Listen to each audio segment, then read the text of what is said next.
not too often that we all get together like this, and so it means a lot, especially with a group of people that have been around for a long, long time. So before I start, I just want to give you a little story. In 1985, Jim McCullough and myself won an incentive contest, and they said, well, you win the trip and you drive 255 miles up to Iron Mountain, Michigan. I said, oh, that's really a good deal. And so Jim McCullough and I had met through the training and so forth, and we didn't know what to expect. And I get up there, and Tom Straub was there, and he kind of pulls McCullough and me aside. He goes, somebody told me I should watch you guys. You have some potential around here. So that's awful nice, you know, kind of a tenured representative who we thought was probably just tops of the top. So we went over and he said, let me tell you what you need to know. So we're checking into our rooms, and he goes and grabs a garbage can. And he goes, the key here is to fill the garbage can about 2/3 full. So he's filling it, we're in the closet, he's filling it with water. And unbeknownst to me, because I didn't know him, but this one room was occupied by Jerry Bodie. And he goes, best thing about these old hotels, all the doors open in. I'm still not catching it. And so he goes, the last thing you need to know, you got it tilted up against the door just right. And so he gets it there, it doesn't come back, it stays up against the door. And then he starts pounding on the door. He goes, now you got to run like hell. So we run around the corner with Mr. Straub, as our mentor. And here Bodie comes out, opens the door, probably 12, 14 gallons of water rush into his room, and he goes, that's how it's done. I'll never forget that.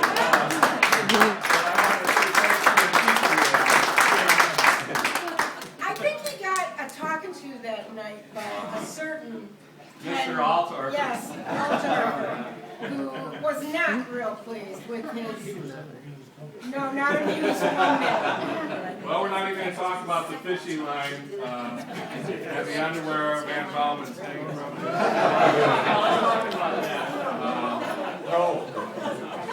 But it wasn't really until about 4 years later that when I was working at Waterloo, I got to ride with Tom Straub on a Saturday. And I met him at 8 o'clock at his house, and he had appointments till 2 o'clock in the afternoon. And he said, this is really what's important. When you take appointments on Saturday, schedule them for 40 minutes each, and sketch it out on your paper, give them a price, and write it all in one spot. And we went to 6 appointments from 8 till 2, and he closed all but one appointment. Wow. And that's something that Tom has done very well. So, Mr. Straub, in recognition of over 38 years of service, not that you're going anywhere. Wilkie still signed. I'm not going to let old Wilkie piece patch up that. As your friends, we'd like to recognize that exceptional service that you provided to McKay and to us as colleagues and friends of yours. We're so proud that you have sold over $5 million for McKay Nursery Company. And this is what it's all about, being with your friends, being with your family, and we want to just say thank you, Tom.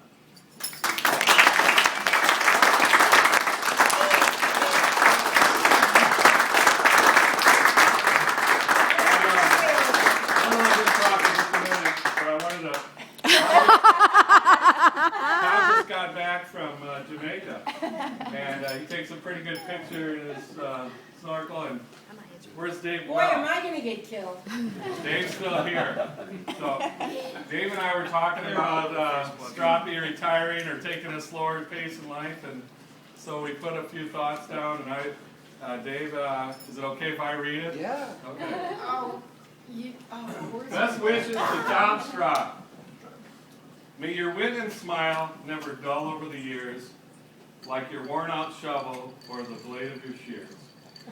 No more digging deep holes with wires underground, or shaping your beds like some Ithacine mountain. No more spreading those yards of big old stone over the typar you've laid while you're soaked to the bone. No more customers calling about what they should spray on plants that are sick that were watered each day. No more answers to questions or meeting your goal. It's time to kick back and let the good times roll. You should take up a hobby and try to stay busy. Try to keep up with George, though it may make you dizzy. We wish you the best, even though we may be apart, with feelings that come from deep in our heart. So wherever you roam, you won't ever be away from your family of friends here at McKay.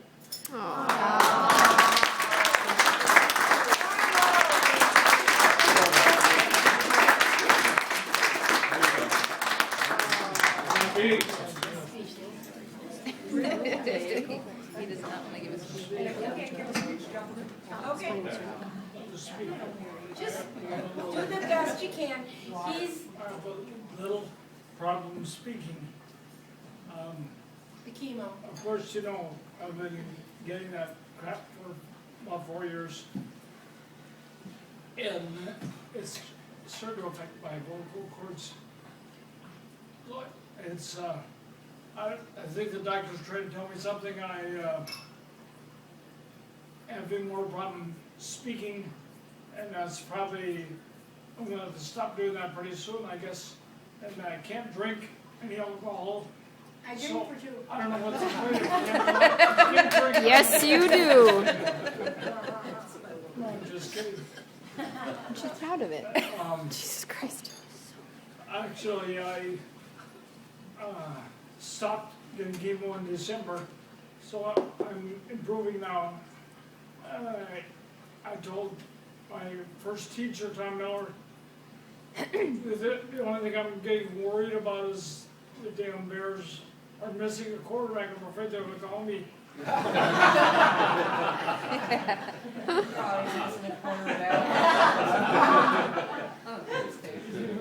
probably don't have to worry that much about it. My friend in Jamaica did tell me this time that he said next year when you come here in March, you won't need a walker anymore, you'll just be walking normal. So I guess I'll just have to live up to that. Yes.